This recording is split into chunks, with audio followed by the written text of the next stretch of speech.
Christmas, magnitude 6.1 hits Taiwan, unfortunately, Beinan in Taitung, and this tectonic boundary zone raises the aftershock risk. Aftershocks 5.5 or higher can be expected over the next week, and this earthquake came with a big sound, big intense shaking, and a roar. And according to the Central Weather Administration, it was 6.1 at 5:47 p.m. local time, Wednesday in Taitung County, and shallow depth of only 11.9 kilometers, epicenter approximately 7 miles north of the Taitung County Government.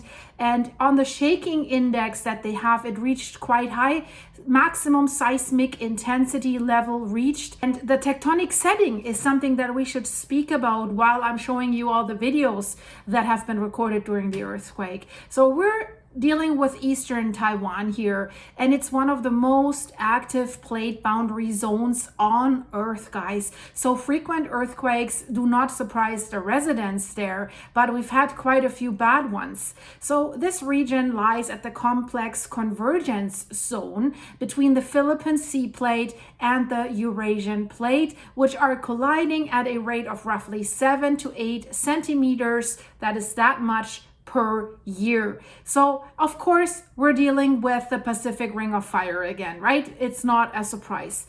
But unlike simple subduction systems, this collision that we're dealing with here, it's oblique and it's transitional. It's producing a mix of thrust faulting and strike slip motion, and also crustal uplift. So 3 various types. And the boundary between these two plates is expressed on land by the longitudinal valley. That's basically a corridor, a north-south corridor that is separating the coastal range, the Philippine Sea Plate, from the central range, the Eurasian Plate. And this zone, unfortunately, accommodates a significant portion of Taiwan's plate motion, and it is responsible for frequent moderate to strong earthquakes. And what has caused this earthquakes? What's the likely fault mechanism that we're dealing with here? So based on the location of the epicenter near Beinan and the shallow depth that it had, the earthquake is consistent with a rupture on or near active fault structures that are associated with this longitudinal valley fault system, which includes several segments, guys, that are capable of producing magnitude 6 to magnitude 7 earthquakes. As I mentioned, the events in this zone are commonly usually shallow, increasing local shaking intensity. They're crustal rather than deep subduction earthquakes, but they're capable of generating strong aftershock sequences. That's why the National Weather Service said we could see 5.5 at least as an aftershock of this one.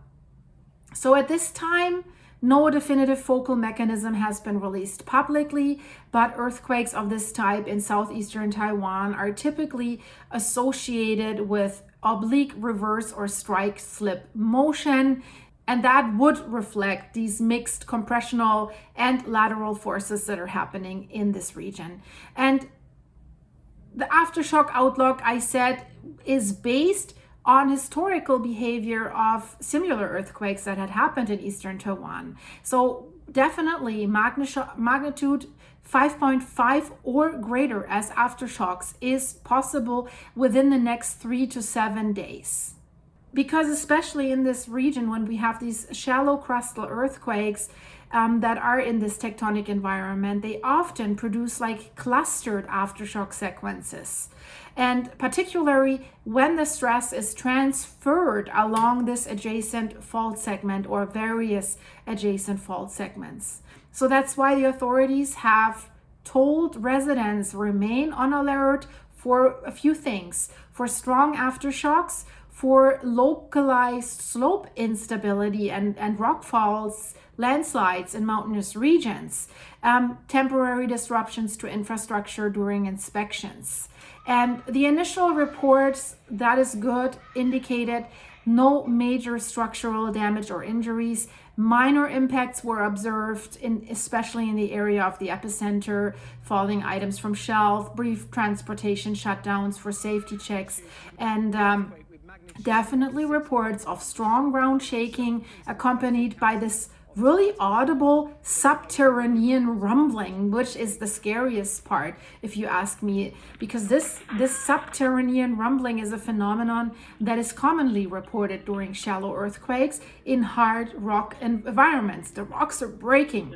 And unfortunately, Taitung and the surrounding longitudinal valley have a long history of damaging earthquakes, guys, including multiple earthquakes, magnitude 6 to 7 over the past century. And of course, thankfully, today's earthquake does not approach the scale of Taiwan's largest historical earthquakes, but it falls squarely within the range expected for active plate boundary faulting in this area in southeastern Taiwan. And the seismologists are telling us these events are not anomalous, but they are rather part of this ongoing strain, accumulation, and release associated with Taiwan's rapid tectonic convergence. It's very, very fast. And as part of the preparation, like following the main shock, the Central Weather Administration has issued a national level disaster prevention alert across wide areas of Taiwan. And they're telling the people, take precautions for aftershocks, secure your items, fix them to the walls. And they also say we could see offshore seismic activity in eastern waters. So hopefully the aftershocks will not be too bad. I'm staying on the pulse of this for you guys. And if you want to see a boat swallowed in the dark of night, this really happened in England. Check the video in the end screen. Merry Christmas, guys. I hope you're having great days with your family. And I hope you're tuning in. Even if you're at home eating and relaxing, I'll be here for you. I will still keep making videos. Thanks for watching. Hopefully see you there.